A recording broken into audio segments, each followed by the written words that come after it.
আসসালামু আলাইকুম সুপ্রিয় দেশবাসী।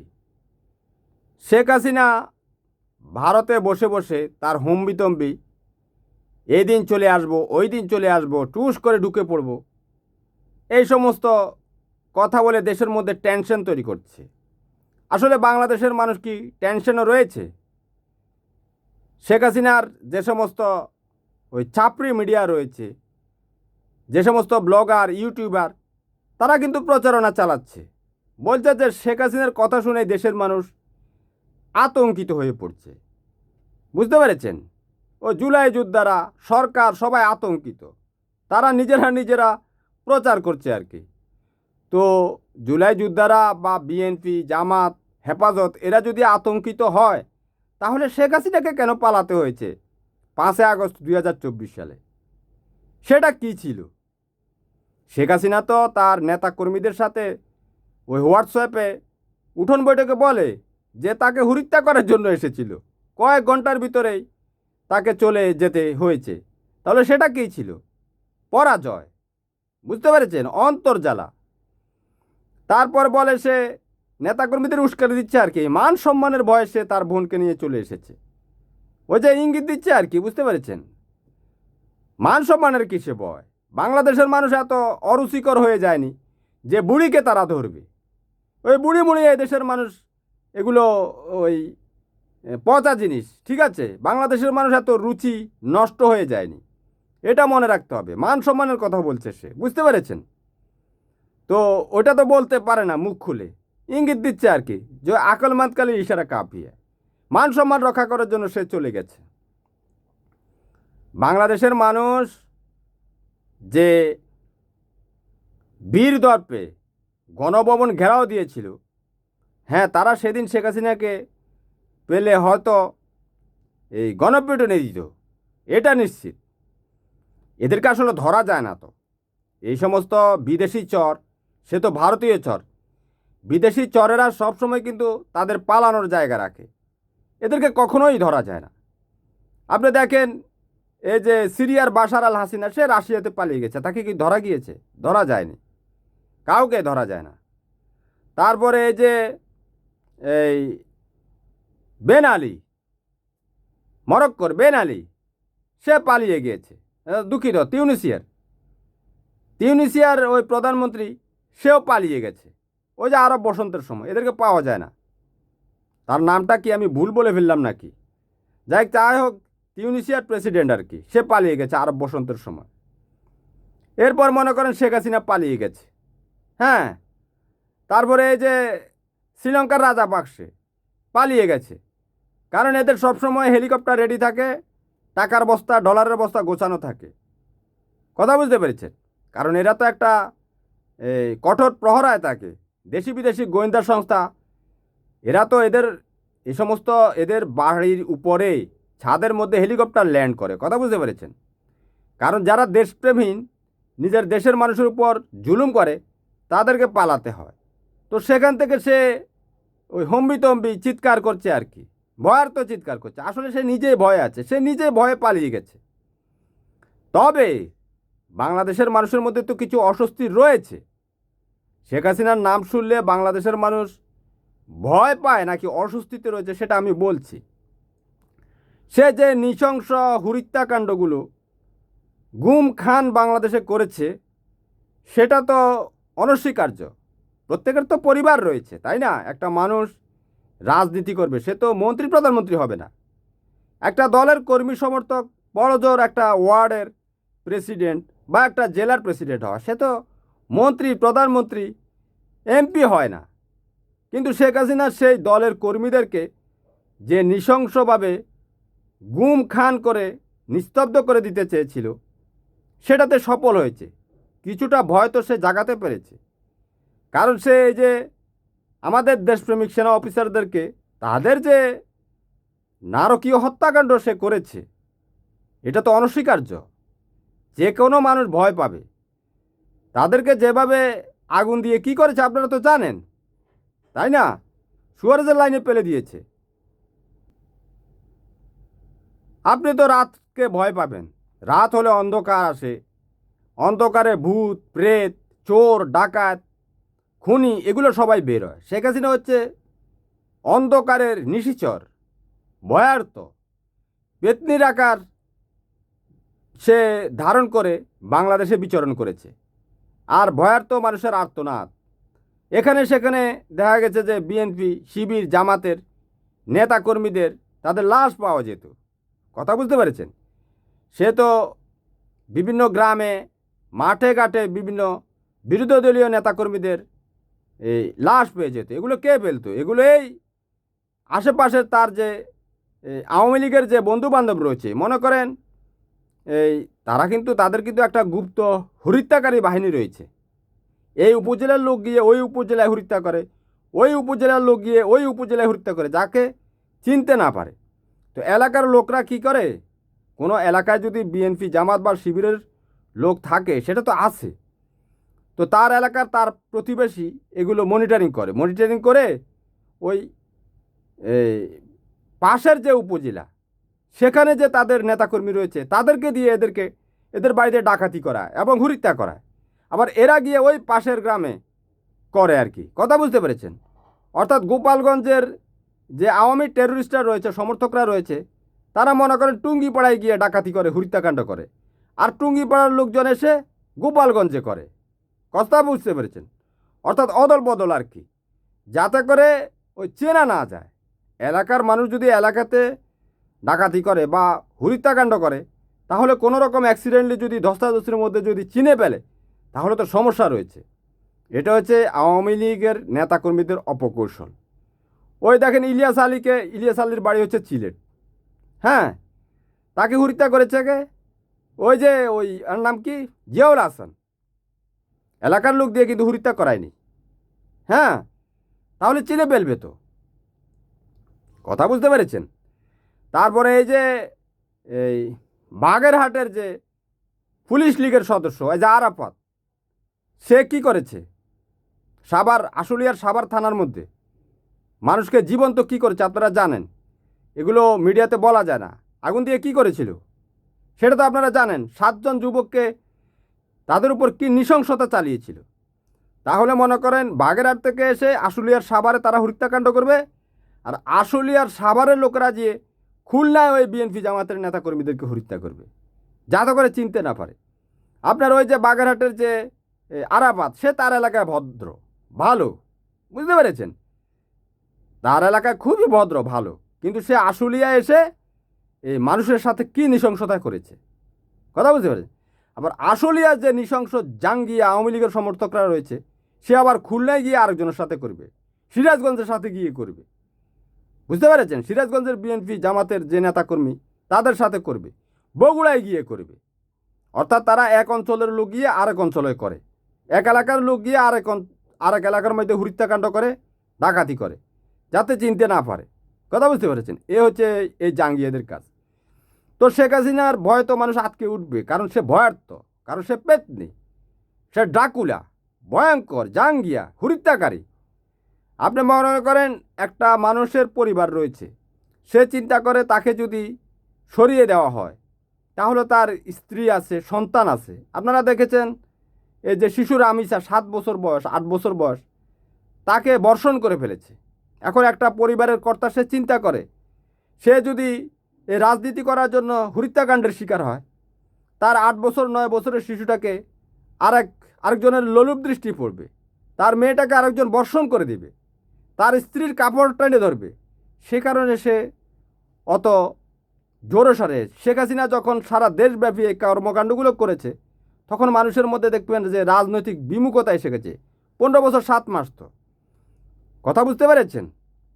তারপরে না, মানুষের উপর যে নৃশংসভাবে মানুষের হাত পা বিচ্ছিন্ন করে ফেলা, মানুষের শরীরের বিভিন্ন অংশ বিচ্ছিন্ন করে ফেলা, এ সমস্ত পিশাচিনী, এ সমস্ত জাঙ্গিয়ারা, এরপর এদেরকে ভয় পাবে না কেন? এরা তো ভয়ার্থ, এরা নিজেরাই একটা নৃশংসতার প্রতীক। কথা বুঝতে পেরেছেন? এখন এই যে এই মানুষদেরকে নদীতে ফেলে দেওয়া সিমেন্টের বস্তায় ভরে, নারায়ণগঞ্জে আপনারা দেখেছেন যে ওই কাউন্সিলর নজরুল সহ কয়েকজনকে কীভাবে নৃশংসভাবে ওই যে আওয়ামী লীগের ওই যে মোফাজ্জল হোসেন চৌধুরীর মায়ার জামাতা তারেক সাইদ, যে কিনা র্যাবের কর্মকর্তা ছিল। এগুলো আওয়ামী পরিবারের লোকদের দ্বারাই সম্ভব। কথা বুঝতে পেরেছেন? একটা মানুষের কী নৃশংসতা, এগুলো তো মিডিয়াতে বলাও যায় না।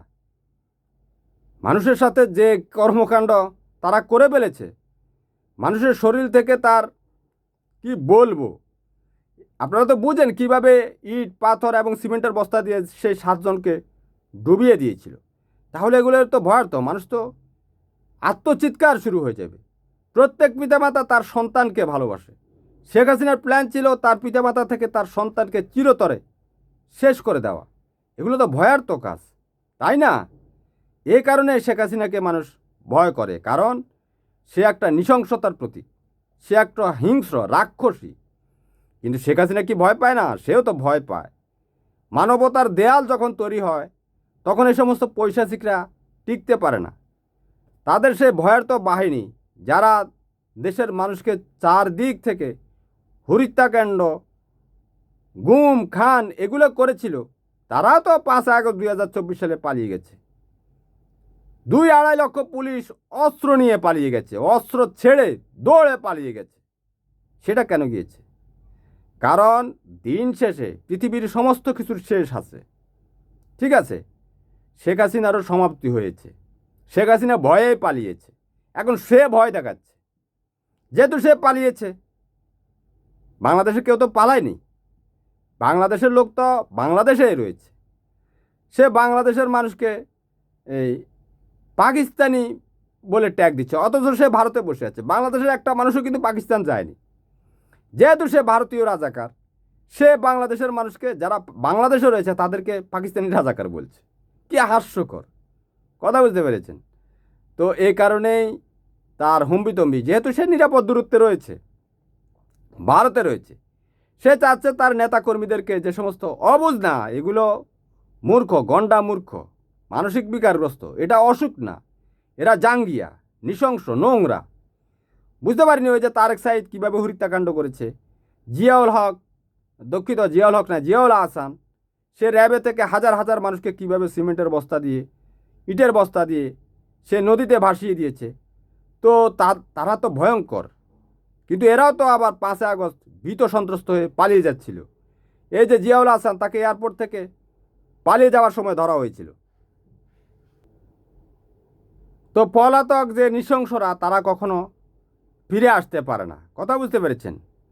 কারণ পরাজিতরা যদি ইতিহাসে ফিরে আসতে পারে তাহলে পরিণতি হয় ভয়াবহ। পলাতক কয়েকজন পৃথিবীতে এসেছিল, পালিয়ে যাওয়ার পর আবার নিজের রাষ্ট্রে ফিরে এসেছিল। সেটা হয়েছিল সম্রাট হুমায়ুনের সাথে। শেরশাহ একবার লড়াইয়ে পরাজিত হয়ে সে পালিয়ে গিয়েছিল। এরপর আবার শেরশাহ যখন আগমন ঘটেছিল পলাতক অবস্থা থেকে, তখন কিন্তু সম্রাট হুমায়ুনকে পালাতে হয়েছে। কথা বুঝতে পেরেছেন? অর্থাৎ আসবো আসবো আসবো বলে একদিন হঠাৎ করে ঢুকে পড়েছে তার বাহিনী নিয়ে, তখন সম্রাট হুমায়ুন কাপড় চোপড়ে ফেলে সে পালাতে হয়েছে। কথা বুঝতে পেরেছেন? এই কয়েকটা ঘটনা আছে ইতিহাসে এভাবে। শেখ হাসিনাকে পালাতে হয়েছে, সে দুপুরের খাবারটা পর্যন্ত খেতে পারেনি। সেই খাবার ছাত্র জনতা, রোস্ট, মুরগির দো পেঁয়াজু, এগুলো সব ইলিশ মাছের, মুরগির বলেছে কি না, ইলিশ মাছের দো পেঁয়াজু, মুরগি বিরিয়ানি, তেহারি, কত খাওয়াতে সে রেডি করেছে, কত খেতে পারে। প্রতিবার খাওয়ার সময় 10-12 কেজি খায়। কথা বুঝতে পেরেছেন? সে খাওয়াটা পেলে তাকে পালিয়ে যেতে হয়েছে। তো সে আসবে আসবে আসবে, বুঝতে পেরেছেন? খাবার পেলে যে পালিয়ে গেছে, দুপুরের খাবার, সে বলছে সে আসবে। ওই ওই বাঘের ঘটনার মতো আর কি, যে বাঘ আসছে বাঘ আসছে বাঘ আসছে। তো শেখ হাসিনা আসতেছে ডেলি, 23শে জুনও আসলো, তার নেতাকর্মীরা কেউ নেই, কেউ রাস্তায় নামেনি। কথা বুঝতে পেরেছেন? তার নেতাকর্মী মূর্খ, এগুলা বুঝেছে কিনা আমি জানি না, এদেরকে দিয়ে লড়াই লাগিয়ে শেখ হাসিনা প্রধানমন্ত্রী হবে।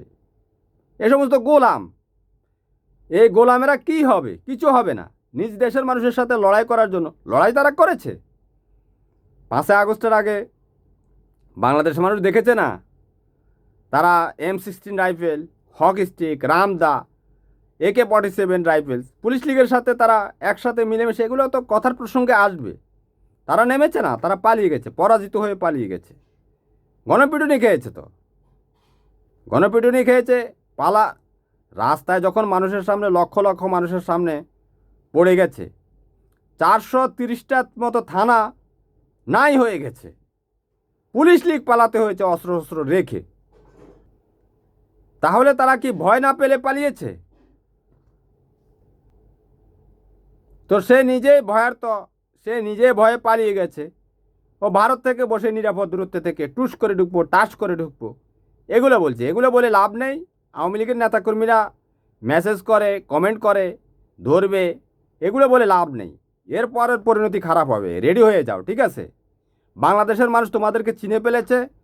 তোমরা নিজের দেশের মানুষদের উপর যেভাবে গুম খান হত্যাকাণ্ড ঘটিয়েছ, তোমরা যে ইসরায়েলিদের চেয়েও খারাপ, নৃশংস, তোমরা যে দেখতে মানুষের মতো, বাংলাদেশের মানুষ চিনে ফেলেছে। বেশি বাড়াবাড়ি করলে পরে দিয়ে অবস্থা খারাপ হবে, ঠিক আছে?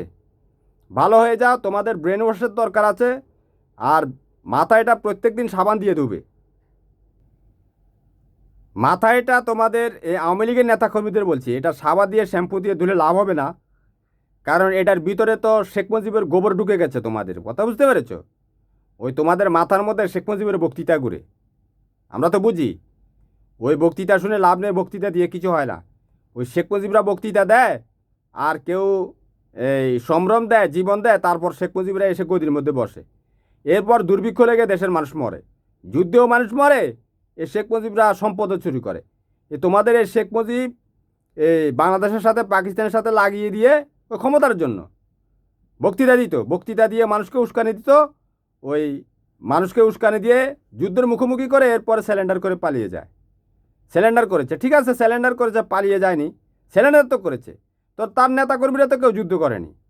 এ কাদের স্মৃতি কি সব কয়েকশো লোক যুদ্ধ করেছে আর কি, ওই যে টাঙ্গাইলের। এরপর দেখো ওই যে তোফায়েল আহমেদ, সেও যুদ্ধ করেনি।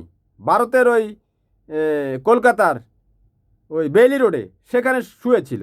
আব্দুর রাজ্জাক, আমির হোসেন আমু, তারপর এই যে আব্দুস সামাদ আজাদ, তারপর এই যে তোমাদের ব্যারিস্টার তানিয়া আমিরের বাপ ব্যারিস্টার আমিরুল ইসলাম, হ্যাঁ, ওখানে বাচ্চা পয়দা করেছে। ও বাচ্চা আবার তার ছেলেটা নাকি ভারতে মারাও গেছে। ওই যে তানিয়া আমির বলে, কথা বুঝতে পেরেছেন? ওখানে কবর দিয়ে এসেছে। তো ওরা ওদের আরামে আসে, ওরা যুদ্ধ করবে না, ওরা শুধু বক্তৃতা দিবে, বক্তৃতা দিয়ে লাগিয়ে দিবে। তোমরা কার জন্য লাগছো? যার জন্য লাগছো সে তো রুচিশীল না, সে তো বাংলাদেশি না, সে তো ভারতীয় এজেন্ট। এটা বুঝতে হবে। তোমাদের নেত্রী এই যে ভারতে লক্ষ লক্ষ মুসলমান নির্যাতিত, মুসলমানদেরকে এভাবে পিটিয়ে হত্যা করে ফেলা হয়। এই যে হাজার হাজার মুসলমানকে বাংলাদেশের বর্ডারে এভাবে দাঁড় করিয়ে রেখেছে, তোমাদের নেত্রী কিছু বলে না। কিন্তু পেহেলগামে যখন কয়েকজন হিন্দু মারা গিয়েছিল, সাথে সাথে সে বিবৃতি দিয়েছে। ভারতের সমস্ত মিডিয়া ফলো করে সেটা প্রকাশ করেছে। আজ তাক TV, Republic TV, Hindustan Times, সমস্ত নিউজ পোর্টালে শেখ হাসিনার বিবৃতি প্রকাশ পেয়েছে যে পেহেলগামে যে জাঙ্গিয়ারা যে বামা হামলা করে মানুষকে হত্যা করেছে, সেটার জন্য শেখ হাসিনা বিবৃতি দিয়েছে। কিন্তু মুসলমানদের জন্য কোনো বিবৃতি দেয়নি। এটা হচ্ছে তোমাদের শেখ হাসিনা, বুঝতে হবে। আমরা তো বুঝি। তোমাদের মাথায় যে শেখ মুজিবুর গোবর আছে, শেখ মুজিবুর বক্তৃতা ঢুকেছে, ওটা বের করো। ওই সমস্ত বক্তৃতা দিয়ে লাভ হবে না। তোমরা যে এই শেখ মুজিবুর বক্তৃতা শুনে নৃশংস হয়ে যাও, জাঙ্গিয়া হয়ে যাও, পৈশাচিক হয়ে যাও, তোমাদের মতো যদি বাংলাদেশের মানুষ যদি তোমাদের মতো 2% নৃশংস হয়, তোমরা বাংলাদেশে আওয়ামী লীগের বলতে পারবে না। জিনিসটা মনে রাখবা, ঠিক আছে? মানুষকে হুমকি ধমকি দাও, এগুলো দিয়ে লাভ নেই। তোমরা পালাতে হয়েছে, তোমাদের যে অনাচার তোমরা দেখিয়েছ। রিলসগুলো দেখো, ফেসবুক ইউটিউবে এখনও ঘুরছে। তোমাদের পুলিশ লীগ কীভাবে এদেশের মানুষের উপর অস্ত্র ব্যবহার করেছে, তোমরা কিভাবে লাঠি সোটা রামদা, তারপর এই সমস্ত দেশি বিদেশি সমস্ত অস্ত্র নিয়ে এদেশের মানুষের বিরুদ্ধে ঝাঁপিয়ে পড়েছ, এগুলো তোমরা আবার রিভিউ করো। পুরনো কথা হলেও কথার প্রসঙ্গে এসে যায়। তোমরা মানুষকে ভয় দেখাও, তোমরা নিজেরা ভয়ে পালিয়ে গেছো।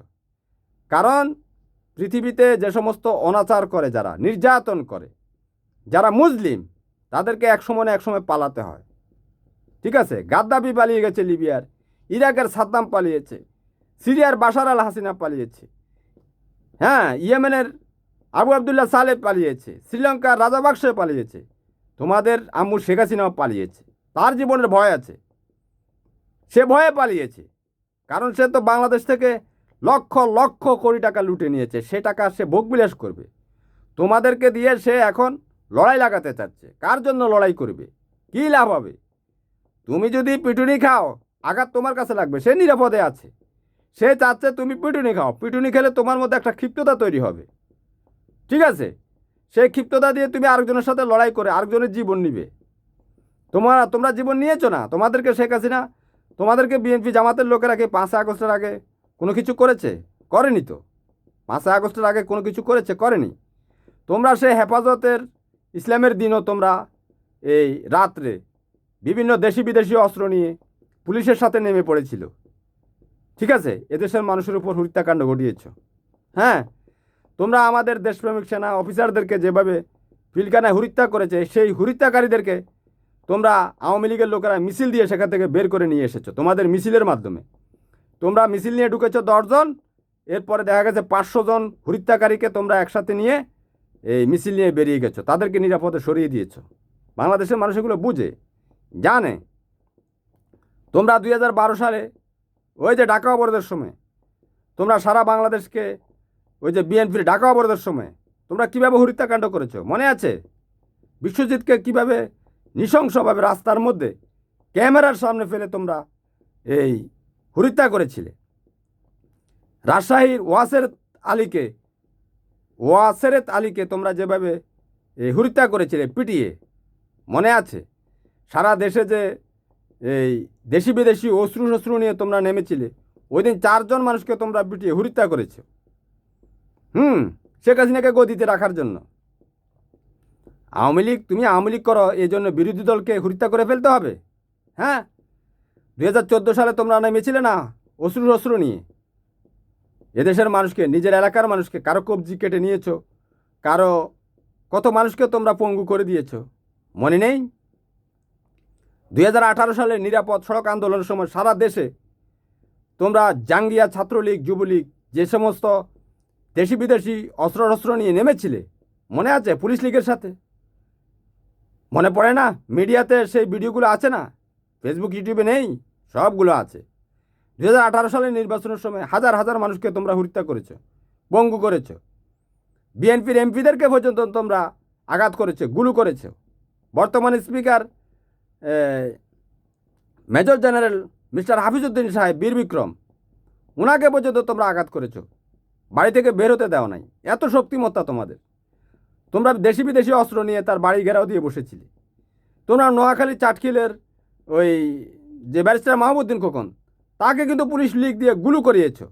নির্বাচন চলছে, কতজন 60-70 জন সাংসদকে তোমরা এভাবে কুপিয়ে নৃশংসতার সাথে তোমরা এই সমস্ত কাজ করেছ, ভুলে গেছ? এই যে শব্দটা বলে ফেলেছি, এটাতে আমার ভিডিওটা শেষ। কারণ তোমরা নৃশংস, নোংরা। তোমরা যে কাজগুলো করেছে এই সমস্ত শব্দ স্ট্যান্ডার্ডের মধ্যে পড়ে না। একেবারে যে পৃথিবীর সোশ্যাল মিডিয়ার যে স্ট্যান্ডার্ড, তোমাদের স্ট্যান্ডার্ড কত কম, কত নিম্নমানের, কত নোংরা। তোমরা দেখতে মানুষের মতো। তোমরা যে 2018 সালের শিশু কিশোরদেরকে পিটিয়েছিলে, তারা কিন্তু 2024 সালে তোমাদেরকে জয় বাংলা করেছে। সেই নিরাপদ আন্দোলনের শিশু কিশোররা 2024 সালে তারা এই কোটা বিরোধী, বৈষম্য বিরোধী হিসেবে এসেছে। তারা তোমাদেরকে দেখেছে, ঠিক আছে? তোমাদেরকে দেখতে দেখতে এসেছে। 2018 সালে বিপিনুরের যে এই ছাত্র আন্দোলন, সেটা তো তোমরা আঘাত করেছিলে, কয়েকজনকে হত্যা করে বিভিন্ন জায়গায় ফেলে দিয়েছিলে, মনে নেই? 2024 সালের 5 আগস্ট পর্যন্ত কী না করেছো তোমরা? মানুষকে বাসা থেকে ধরে এনে পুলিশ লীগের সাহায্যে পুলিশ লীগ মানুষকে হত্যা করে বাসা থেকে শরীর নিয়ে যাচ্ছিল, লাশ নিয়ে যাচ্ছিল, সিসিটিভি ক্যামেরার ফুটেজ তো, আবার গেটের মধ্যে লাথি দিচ্ছিল। কত বিরক্তি! তো তোমরা পালাতে হয়েছে এই কারণে, কারণ তোমরা যে কর্মকাণ্ড করেছিলে প্রত্যেকটা ক্রিয়ার একটা প্রতিক্রিয়া আছে। এ কারণে তোমরা পালাতে হয়েছে, কারণ তোমরা ভীত সন্ত্রস্ত হয়ে পড়েছিলে। কারণ এদেশের মানুষ তোমাদের নৃশংসতা সম্বন্ধে বুঝে ফেলেছে। তোমরা এরকমই নরপিশাচ। তোমরা ইসরায়েলিদের চেয়েও খারাপ। ইসরায়েলিরা হচ্ছে পৃথিবীর সবচেয়ে সভ্য জাতি। তারা কোনো ইহুদিকে আঘাত করে না। পৃথিবীর সমস্ত দেশ থেকে ইহুদিদেরকে এনে এনে ফিলিস্তিনিদের যে দখলকৃত জায়গা সেখানে একটা বাড়ি করে দেয়, মিলিয়ন মিলিয়ন ডলার দিয়ে দেয়। ঠিক আছে, তারা মুসলমানদের সাথে লড়াই করে, ইরানের সাথে লড়াই করে, ফিলিস্তিনের সাথে লড়াই করে, নিজেরা করে না। কিন্তু তোমরা আওয়ামী লীগরা হচ্ছে ইসরায়েলিদের চেয়েও খারাপ। তোমরা নিজের মুসলমান ভাইদের সাথে তোমার নিজের প্রতিবেশীকে হত্যা করার জন্য বসে থাকো। আর এক এলাকা থেকে সন্ত্রাসী নিয়ে আসো, তোমার এলাকার প্রতিবেশী যে বন্ধু বান্ধব রয়েছে বিরুদ্ধে দিল তাকে হত্যা করার জন্য, তুমি গিয়ে আর এক এলাকায় যায় হত্যা করো। এগুলো মানুষ বুঝে ফেলেছে। সাবধান হয়ে যাও, নাহলে কিন্তু কপালে কিন্তু দুর্গতি আছে। আল্লাহ হাফেজ, ভালো থাকবেন।